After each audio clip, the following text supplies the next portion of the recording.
Buenos días, Dios me les bendiga a todos los que me están viendo y esperemos que este tiempo que vamos a tener ahora pues sea un tiempo exquisito. Es el tiempo de la comida, el alimento espiritual, de manera que esperemos que el Señor pues el plato que nos sirva hoy podamos recibirlo con gozo, con alegría, pero también no solamente recibirlo sino practicarlo, ¿ok?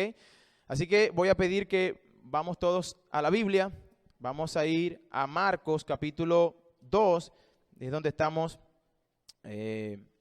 predicando el libro de Marcos de manera expositiva, y en esta oportunidad nos vamos a estacionar en el capítulo 2, versículos del 18 al 22.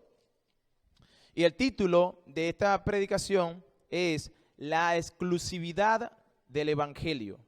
La exclusividad del Evangelio. Hermanos, el Evangelio de Cristo es único. El Evangelio de Cristo no tiene igual ni comparación. El Evangelio de Cristo no se mezcla con ningún sistema religioso, así como el agua no se puede mezclar con cianuro o con veneno y seguir siendo un agua segura para tomar. El Evangelio no puede ser mezclado con ninguna otra cosa. El Evangelio no se le quita ni se le añade, porque entonces esto podría traer consecuencias en su eternidad. El Evangelio es exclusivo y absoluto. Él es diametralmente opuesto a los sistemas religiosos que el hombre se ha inventado. El hombre ha tratado de llegar a Dios por sus propios medios. Bueno, la Biblia nos enseña de que el Evangelio es uno y este es Jesucristo. Y nadie puede llegar al Padre si no es por Jesucristo. El Evangelio es absoluto, exclusivo, es opuesto a este sistema religioso de obras hechas por hombre, el relativismo, por ejemplo, el ecumenismo, la cultura pluralista que ha tratado de envolvernos en estos últimos tiempos. Ellos han tratado de llegar a Dios de acuerdo a sus medios. Sin embargo, la Biblia dice que el único camino para llegar al cielo es a través de Jesucristo, el Evangelio. El Evangelio, la Biblia nos enseña que en Hechos capítulo 4, versículo 12, que en ningún otro hay salvación, porque no hay otro nombre dado a los hombres en el cielo, bajo el cielo a los hombres, en el cual podamos ser salvos. Está hablando de una persona. El Evangelio es una persona, un nombre, este es Jesucristo. Hechos capítulo 10, versículo 43 dice, de este dan testimonio todos los profetas, de todos los que en él creyeren recibirán perdón de pecados por su nombre. Está hablando de una sola persona, recibirán perdón de pecados en el que en él creyere. Corintios capítulo 16, 1 Corintios 16, 22 dice, el que no amare al Señor Jesucristo, sea anatema. El Señor viene. De manera que tú puedes ver cómo el Evangelio habla de una persona. Y este último pasaje nos dice que esa persona debe ser amada o tiene que ser amada. Y si tú no amas a esa persona, entonces tú eres maldito. No lo digo yo, lo dice la Biblia. Gálatas capítulo 1, versículos del 6 al 9 dice, estoy maravillado de que tan pronto os hayáis alejado del que os llamó por la gracia de Cristo para seguir un evangelio diferente. Y no que haya otro evangelio, sino que algunos que han perturbado y quieren pervertir el evangelio de Cristo. Mas si aún nosotros, y este es Pablo hablando a la iglesia de los Gálatas, si aún nosotros o un ángel del cielo os anunciare otro evangelio diferente del que os hemos anunciado, sea anatema. La palabra anatema es maldito. Como antes os he dicho, también ahora lo repito, si alguno predica diferente evangelio del que habéis oído, sea anatema. Y esto tiene que ser así porque la Biblia establece que solo hay un Dios, solo hay un Salvador, un mediador entre Dios y los hombres, y este es Jesucristo. Fuera de él no hay nadie que pueda mediar. Y usted dirá, ¿mediar? ¿En qué sentido, hermano? Bueno, hay que mediar porque Dios es un Dios santo y usted y yo no lo somos pecadores. Y tiene que haber alguien que se ponga en medio de estos dos, del hombre y de Dios, para poder mediar, para poder conciliar algo que no es conciliable. La santidad de Dios no puede conciliar el pecado. La santidad de Dios, lo bondadoso de Dios, lo misericordioso de Dios, la gracia de Dios, todo su ser y sus atributos no pueden ver el pecado. Por consiguiente, el pecador está condenado. Dice Juan capítulo 3 que el que no ha creído en Cristo ya ha sido condenado, porque no ha creído en el unigénito del Padre. De manera que el evangelio es exclusivo. Es una persona y este es Jesucristo. Jesucristo es el mediador entre Dios y los hombres. Si usted rechaza el evangelio de Jesucristo, si usted rechaza a Jesucristo, pues no hay otro sistema que te lleve a Dios. Jesús tuvo constantes enfrentamientos con los fariseos y escribas, que irónicamente eran las personas más conservadoras de la época de Jesús, los más bíblicos, si se puede decir, los más estudiosos de la época. Estos eran los que estaban apegados a la Escritura. Pero al mismo tiempo fue el grupo, irónicamente pudiéramos decir, fue el grupo que rechazó tan tajantemente a Jesucristo y su mensaje de salvación. Ellos entendían, no necesito arrepentirme. Cristo vino a predicar arrepentimiento y que creyeran en el evangelio de Dios. Sin embargo, los fariseos que estudiaron las Escrituras y estudiaban las Escrituras rechazaron constantemente a Jesucristo. Ellos decían, no necesitamos nosotros de arrepentirnos porque nosotros somos justos, porque guardamos la ley. Un sistema religioso que rechazó el mensaje del Señor. Así que el mensaje de Jesucristo es incompatible con el judaísmo, ese judaísmo apóstata, pero con cualquier otra religión que el hombre se haya inventado. Llámela usted como la llame. Es opuesta totalmente el evangelio. El evangelio es uno y es exclusivo. Vamos a leer el pasaje porque, hermano, me está hablando del evangelio, me está regañando antes de tiempo. No es regaño, es simplemente decir que el evangelio es exclusivo, único, inigualable. Capítulo 2 de Marcos, versículo 18. Dice de la siguiente manera: y los discípulos de Juan y los fariseos ayunaban, y vinieron y le dijeron, ¿por qué los discípulos de Juan y los fariseos ayunan y tus discípulos no ayunan? Jesús les dijo, ¿acaso pueden los que están en bodas ayunar mientras que está con ellos el esposo?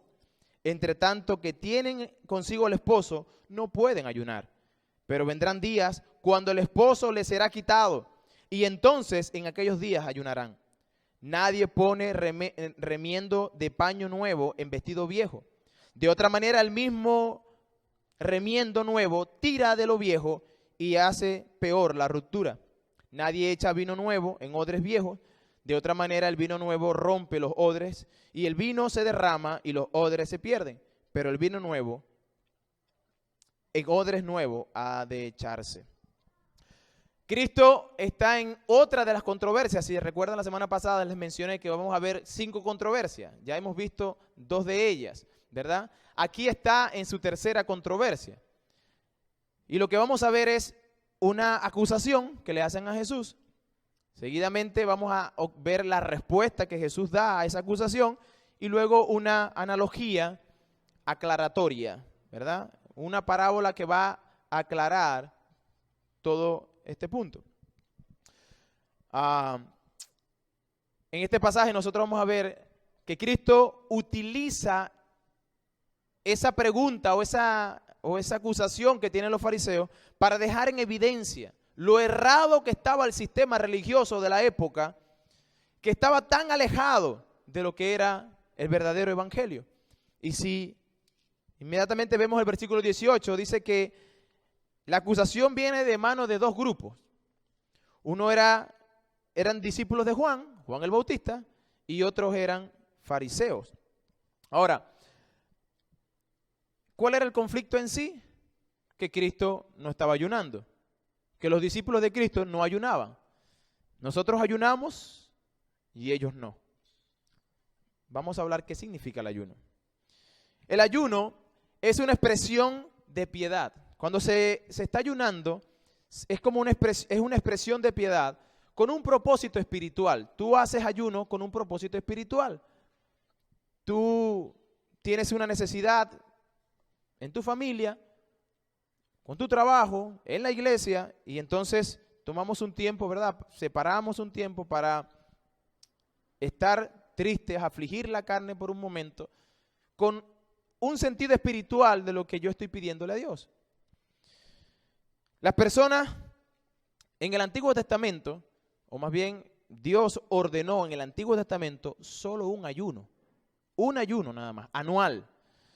Si tú lees, y no vamos a hacerlo por cuestión de tiempo, pero Lucas capítulo 16 nos habla de que ese ayuno debía hacerse solo una vez al año y era el día de la expiación, cuando se iba a expiar los pecados del pueblo, donde el pueblo se reunía todo, llevaba su ofrenda del sacrificio y llegaban, pues sacrificaban el cordero, la sangre era rociada y en ese momento pues tenían un momento de aflicción. El pueblo se afligía con el propósito de que Dios pudiera escucharles y perdonar sus pecados. Ese era la única ordenanza que Dios había dado con respecto al ayuno. Ahora, el judío practicaba muy bien y de manera voluntaria el ayuno en momentos de dificultad. ¿Y para qué lo hacían? Bueno, lo hacían para buscar el rostro de Dios, pero también para expresar su dolor o arrepentimiento por alguna cosa que habían cometido. Eso era de manera general el ayuno. Ahora, este grupo religioso, los judíos, escribas,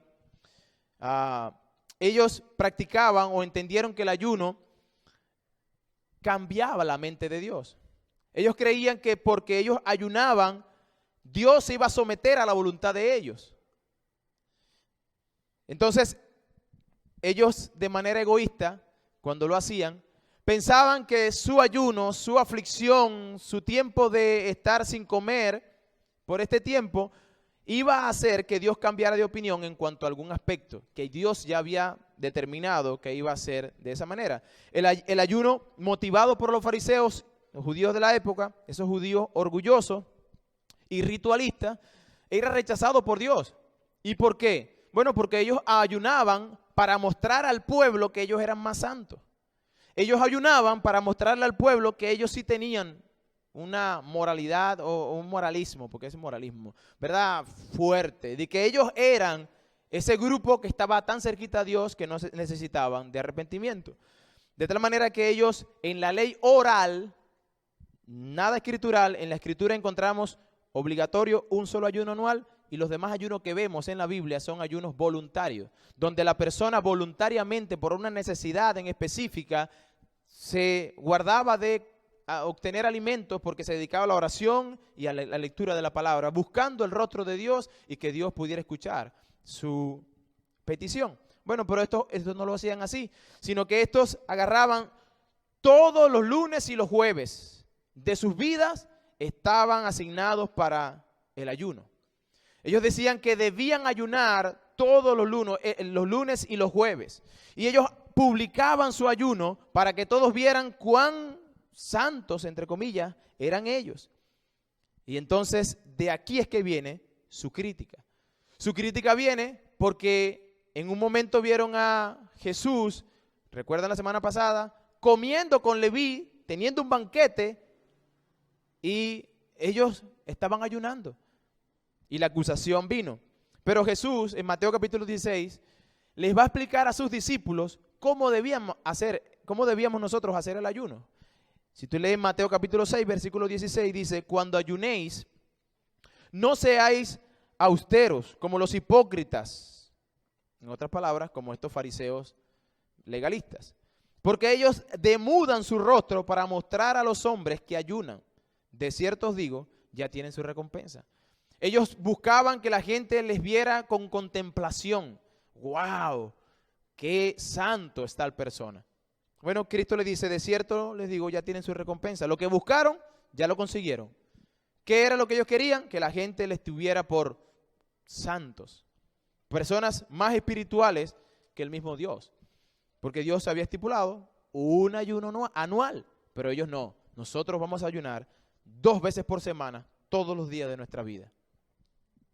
Entonces, ellos están, y veamos la secuencia en esto, ahí está Cristo comiendo un banquete con pecadores, y esta fue la acusación anterior. Acusan a Cristo porque estaba en medio de los pecadores comiendo, y Cristo le dice, pues, es que estos son los que necesitan, porque están enfermos, y yo soy el médico, y he venido pues a buscar y a salvar lo que se había perdido. Entonces, estos ven a Cristo comer, ellos no están comiendo, pues presuntamente era o un lunes o un jueves, y dicen, ellos comen, ellos no ayunan. Esa era la acusación. La acusación era directa para Cristo. En su mente lo que había era, si tú eres verdaderamente un líder espiritual, si tú eres esa persona que dices ser, tú deberías estar ayunando hoy. Esa es la acusación. Porque ellos ayunaban. Porque según la ley oral de ellos, un sistema religioso de hombres, decía, debían ayunar. Si tú eres ese Dios que dices ser, pues entonces ¿por qué no te muestras y no enseñas a sus discípulos a hacer lo que es correcto? Ahí está la acusación. La acusación es directa para con Cristo, porque ellos no creían pues que Él era lo que mostraba ser, Dios. Versículo 18, y los discípulos de Juan y los fariseos ayunaban y vinieron y le dijeron, ¿por qué los discípulos de Juan y los fariseos ayunan y tus discípulos no ayunan? Fíjense la hipocresía de este grupo, porque aquí están los fariseos que no creían en Juan. Recuérdense que Juan predicó constantemente frente a estos hombres, arrepentidos. Y ellos no querían venir y Juan en un momento le dice, generación de víboras. En otras palabras, hijos de Satanás. ¿Quién os enseñó a huir de la ira venidera? Ellos no creían. Sin embargo, encontraron la ocasión para juntarse con un grupo que Jesús aprobaba, porque ellos sabían que Juan había bautizado a Jesús. Entonces vinieron con la acusación, mira maestro, aquí están los discípulos de Juan, tu primo, el que te bautizó. Y ellos sí son espirituales, ellos ayunan, nosotros ayunamos. Pero ¿y qué tú? La respuesta del Señor. Versículo 19. Jesús le dijo, ¿acaso pueden los que están de bodas ayunar mientras está con ellos el esposo? Y entre tanto que tienen consigo el esposo, no pueden ayunar. Fíjense que el Señor va a utilizar esa pregunta que le hacen o esa acusación para simplemente mostrar el corazón de los fariseos. Porque Cristo podía decir tranquilamente, pero es que ustedes están practicando es algo que no es bíblico. La Biblia manda solamente un ayuno y usted está siguiendo una doctrina de hombre. Yo estoy siguiendo la doctrina bíblica una vez al año. Él podía desmantelar su argumento de una sola vez y bíblicamente. Sin embargo, él va a utilizar este argumento. Él no va a pedir disculpas. Discúlpeme porque verdad se me olvidó que hoy era lunes o que era jueves. No estoy ayunando, se me olvidó. No, él va a mostrar con su respuesta que ellos están errados. La respuesta de Cristo eliminó la ignorancia quizás de los discípulos de Juan. Los discípulos de Juan aún estaban anclados al Antiguo Testamento. Recuerden que Cristo es el cumplimiento de lo que ellos ya venían practicando. Entonces Cristo está aquí cumpliendo y los discípulos de Juan quizás eran ignorantes de lo que se debía hacer. Y ellos seguían anclados a este método religioso.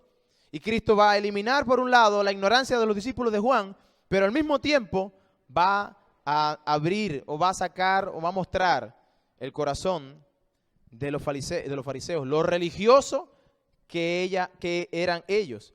Y al mismo tiempo mostrar lo incompatible que es el evangelio con las religiones. La religiosidad consiste en apegarse a un grupo de reglas que hacen de la vida de aquel que las quiere cumplir o que las cumple miserable. Un religioso es una persona miserable. Si ustedes recuerdan, bueno, algunos sí vieron la película de Martín Lutero, pero más allá de eso, si alguno ha leído de Martín Lutero, él tenía una vida miserable.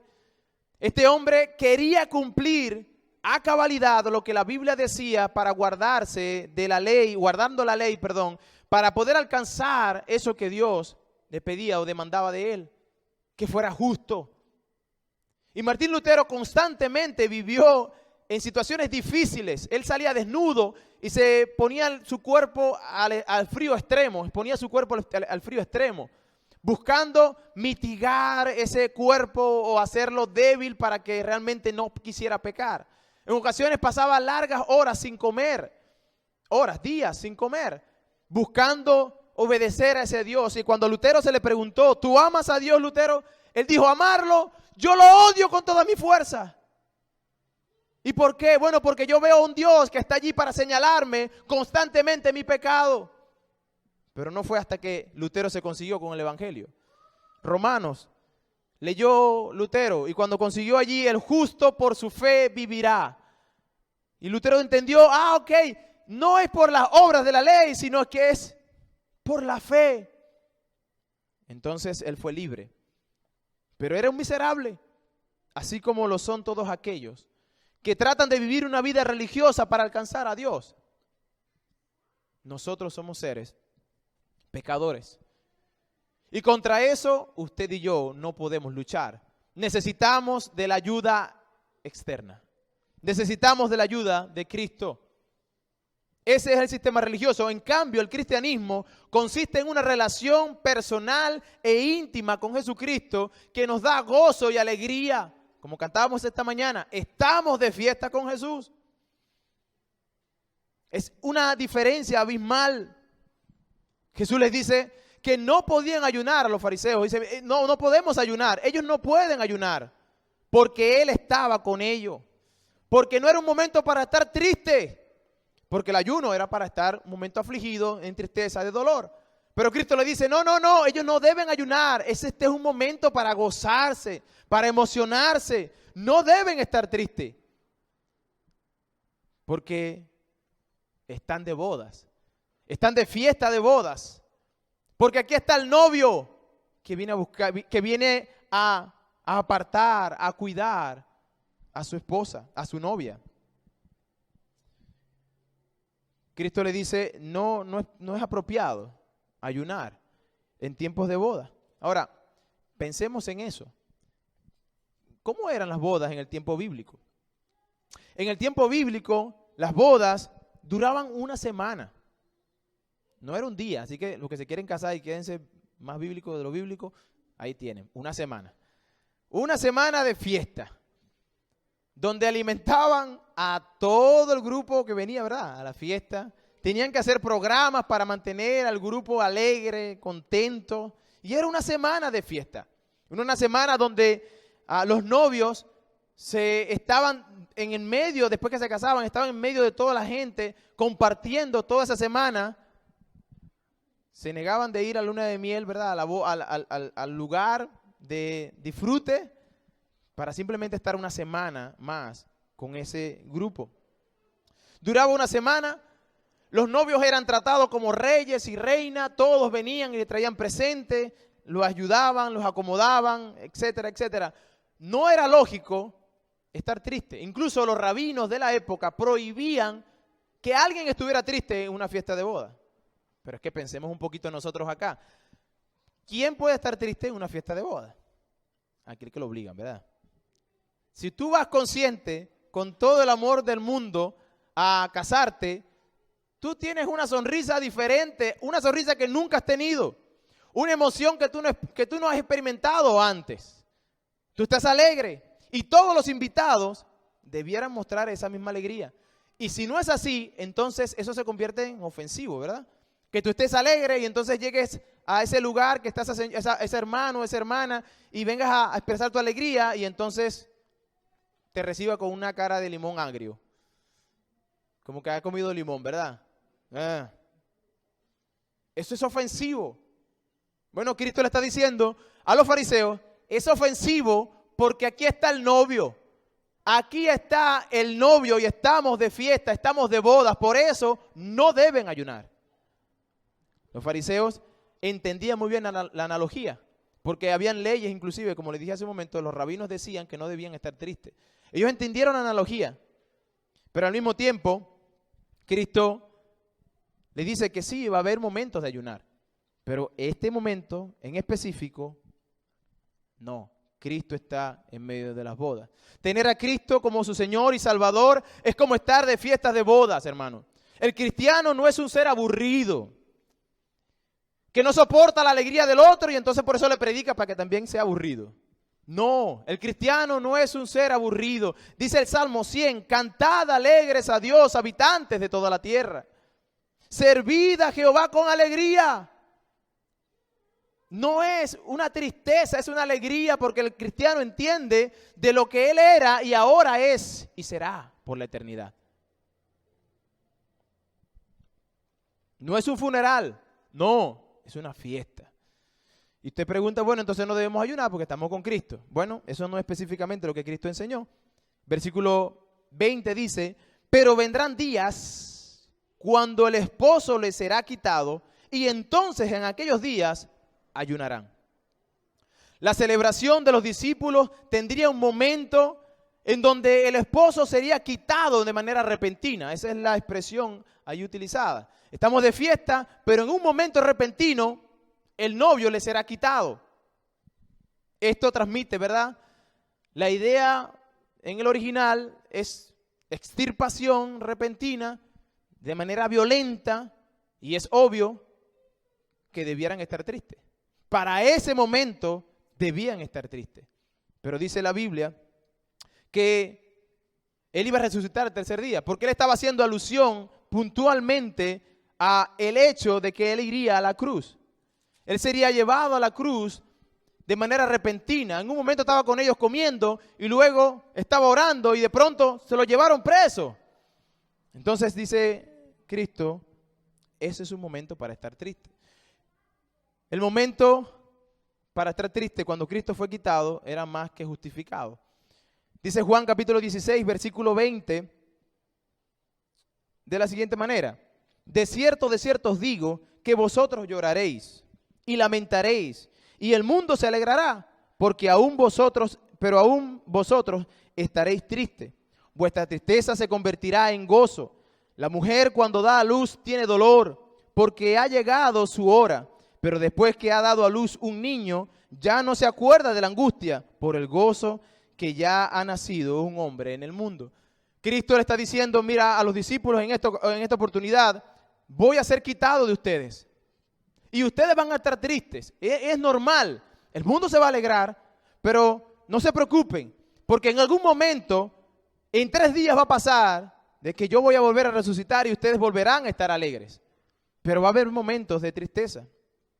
Entonces, los discípulos experimentaron una gran tristeza, una profunda tristeza, al ver que Jesús fue tomado y llevado a la cruz, pero luego el tercer día se convirtió en una tremenda alegría.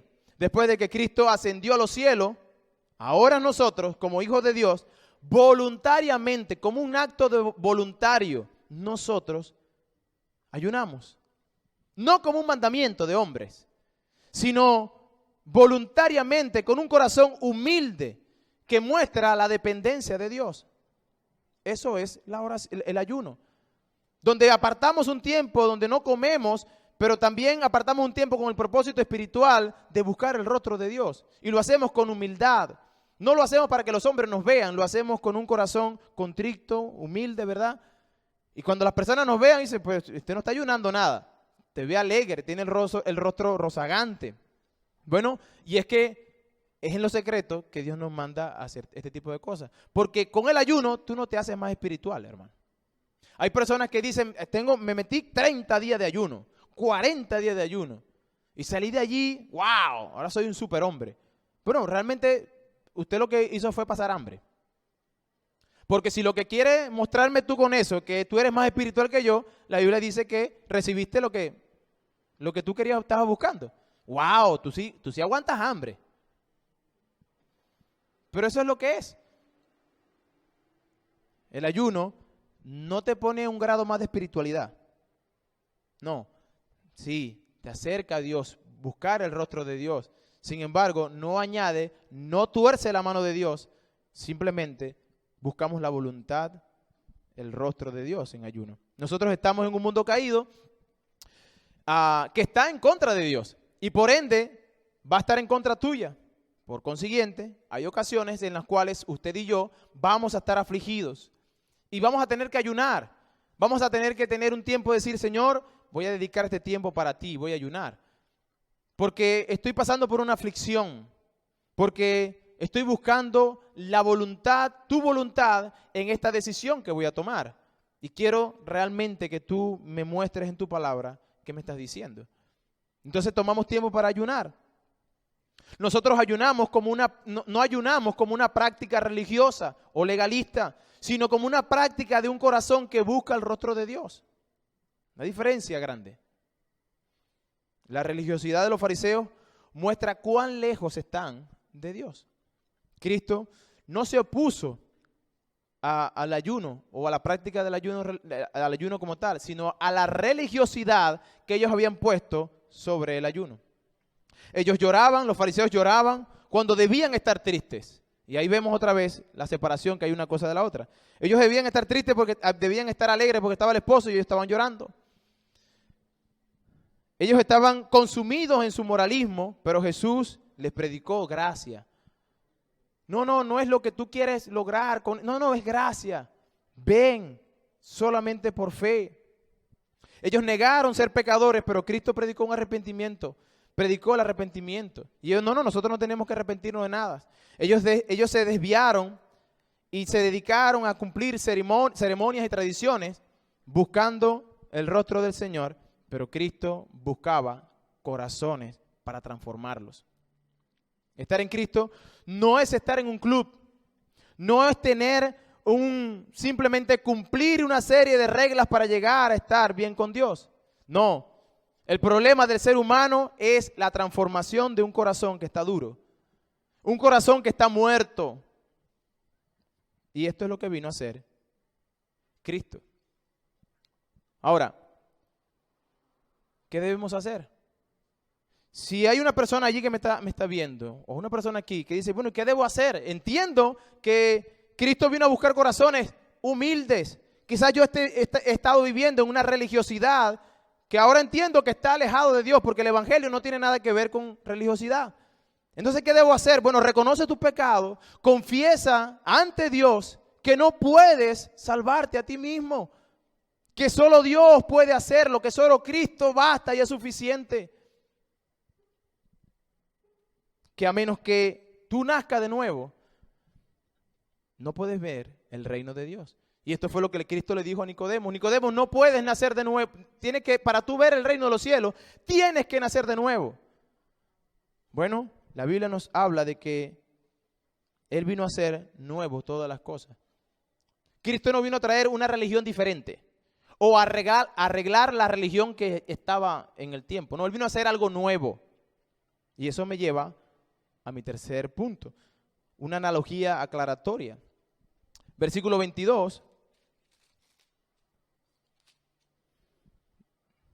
Versículo 21 dice, nadie pone remiendo de paño nuevo en vestido viejo. De otra manera, el mismo remiendo nuevo tira de lo viejo y se hace peor la ruptura. Una ilustración que Cristo va a utilizar de la época, muy cotidiana de la época. Reparar un vestido viejo con un parche nuevo simplemente es un desperdicio. Jesús explica que eso es lo que ocurre cuando una persona quiere completar su vida religiosa con Cristo. Pensemos en la época y los vestidos. La tela nueva era aquella que era acabada de tejerse, el parche nuevo. Pero tú tenías un vestido viejo que había sido lavado muchas veces y que la tela encogió todo lo que tenía que encoger.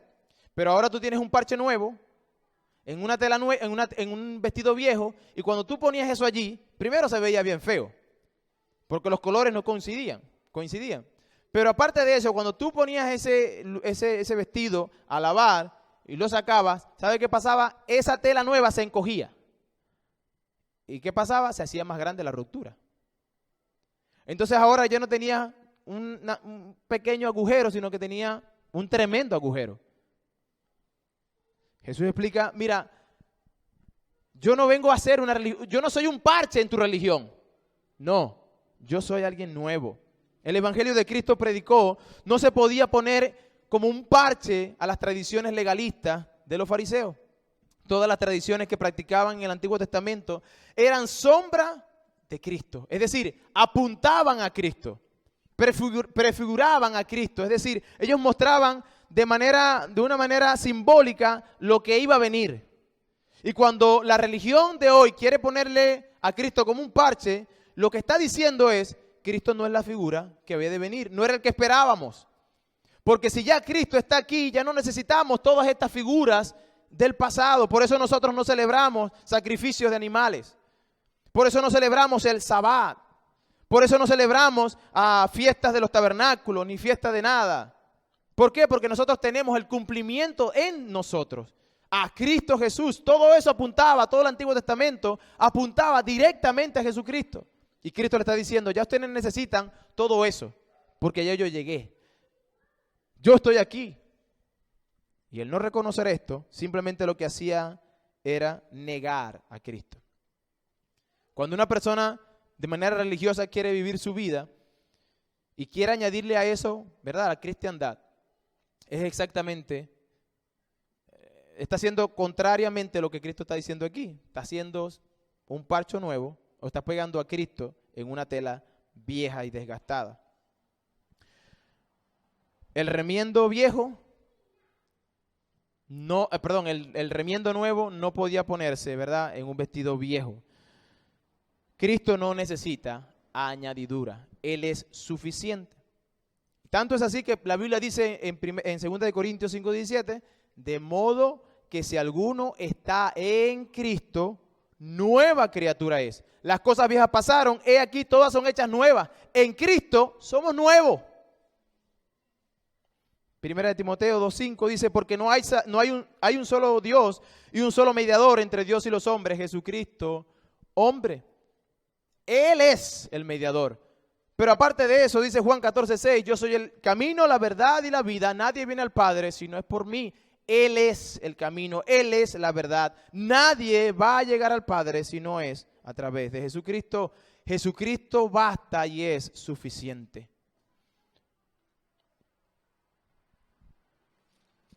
(22) dice, en la misma tónica, Cristo le va a dar otra parábola, otra analogía. Dice, y nadie echa vino nuevo en odres viejos. De otra manera, el vino nuevo rompe los odres y el vino se derrama y los odres se pierden. Pero el vino nuevo en odres nuevos ha de echarse.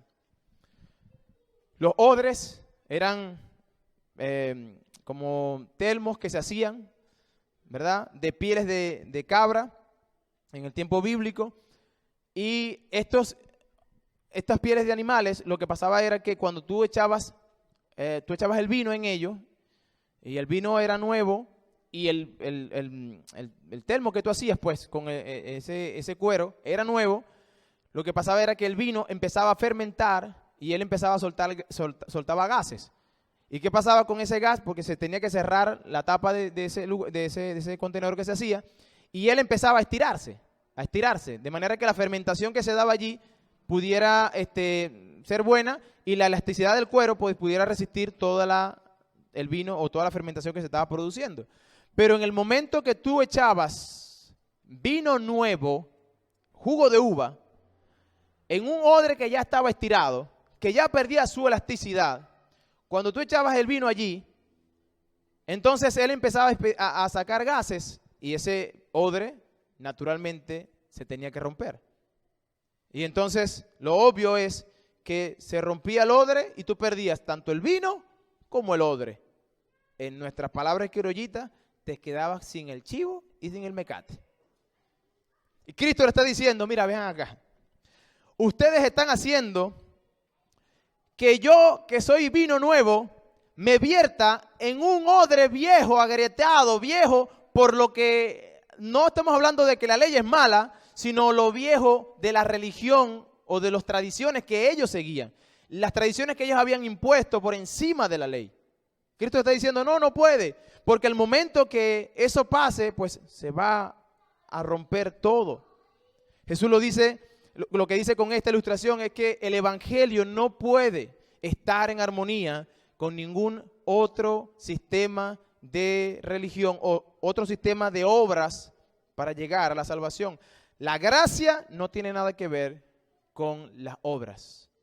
La gracia no tiene nada que ver con las obras. El legalismo y el judaísmo no podían contener el mensaje de salvación de la gracia. No se podía contener porque ya estaba inútil, ya estaba agrietado. Así como el vino nuevo era incompatible con odres viejos, el evangelio es la antítesis, pues, de cualquier sistema religioso o que te busque la salvación a través de las obras.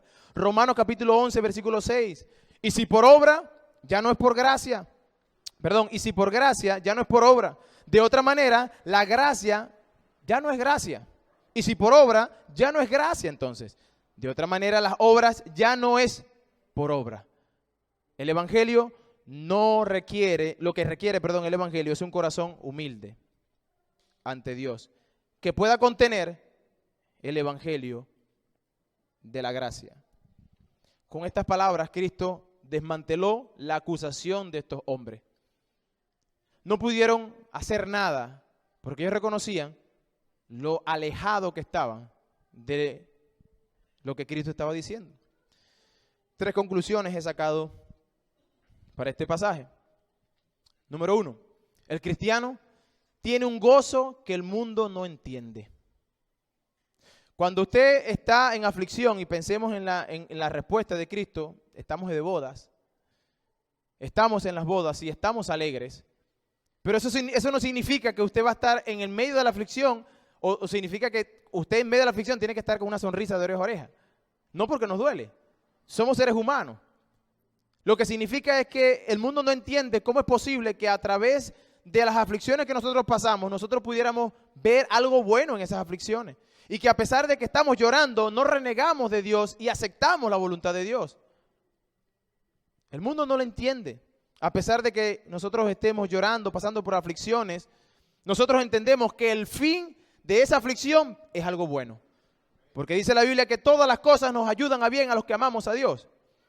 Y el mundo no lo entiende. Tú le dices eso, pero ¿cómo puede venir bueno de algo de esto que te pasó? Y no lo entiende. Pero usted y yo que conocemos a Cristo, que amamos al Señor, entendemos que sí hay de bueno. Entendemos que el fin de todas las cosas no es nuestra vida aquí. Que aunque yo lo pierda todo, y inclusive la vida, me queda reservado el cielo eterno y una herencia que Cristo ha guardado para mí y para usted. Entendemos que el fin de todas las cosas no es en este mundo. Que tenemos una ciudadanía mejor que la que tenemos ahora mismo, y es la ciudadanía celestial. De manera que las tribulaciones que nosotros pasamos aquí en esta tierra son leves y pasajeras, que no se comparan, como dice Pedro, a las glorias que han de manifestarse en el Señor. Usted y yo estamos de bodas, estamos en gozo o en el gozo del Señor. El cristiano es alguien que ha sido transformado en algo nuevo. No un religioso. Tú y yo somos odres viejos, tú y yo somos odres nuevos. Somos vestidos nuevos. Y somos nuevos porque Cristo nos hizo de nuevo. De modo que si alguno está en Cristo, nueva criatura es. Efesios dice que somos creados en Cristo. Somos una criatura diferente. Usted y yo hemos sido transformados. Usted y yo no somos esos odres viejos que reciben el evangelio. Una persona en algún momento dijo que creyó en el Señor. Y digo que creyó en ese momento porque eso fue sus palabras. Sin embargo, en momentos ella era una persona muy católica y tenía muchos santos, de todo tamaño y todo color. Cuando ella dice que cree en el Señor, ella mandó a tirar todos los santos grandes que tenía, estatuas bien grandes. Pero en un momento estábamos en una oportunidad evangelizando y ella le comenta a una persona: tienes que confiar en Dios porque Dios es el único que te puede sanar y dar la solución a tu problema. Dios es bueno, le dice ella. Tienes que confiar en Dios. Mira, y yo te voy a dar, tenía su cartera, un montón de figuritas y santos y no sé qué cosa. Yo te voy a dar esto porque este también me ayudó, a mí me ayudó mucho. Y nosotros nos quedamos como que, ¿cómo fue esto? Cuando hablábamos con la persona tenía esos santos porque entendía, no, los grandes eran que son malos, pero los chiquitos sí me ayudaron, porque yo con ellos iba para arriba y para abajo y siempre me protegía. Es claramente que no entendía que lo que Cristo vino a hacer fue nuevo. Bueno, muchos de nosotros quizás tenemos eso. Tenemos a una estampita que no se ve, que cuando pasa un momento de dificultad, pues se nos olvida por un momento que el Dios Todopoderoso está allí con nosotros y que aunque el mal venga sobre nosotros y que la aflicción venga, nosotros pudiéramos decir, Señor, trae gloria a tu nombre a través de mi aflicción. Pero no, se nos olvida eso, se nos olvida que Dios es soberano y que Él puede hacer como Él quiere, cuando Él quiere y lo que Él quiere. Se nos olvida. Pero yo le quiero decir, hermano, usted ha sido transformado. Si realmente usted vino a Cristo en obediencia y fe. Su corazón ahora es un corazón nuevo, que sí puede resistir el evangelio de la gracia de Dios y ahora está en un contenedor transformado. Número 3, tú y yo tenemos un nuevo amo, un nuevo dueño. Por consiguiente, vivimos en obediencia a Él, por amor, no porque tengamos obligadamente que hacerlo, sino porque entendemos lo que éramos y lo que Él hizo por nosotros. Y cuando servimos a Dios en obediencia, en entrega, lo hacemos de manera voluntaria y con gozo. Lo hacemos como una expresión natural de lo que ahora somos, nuevas criaturas.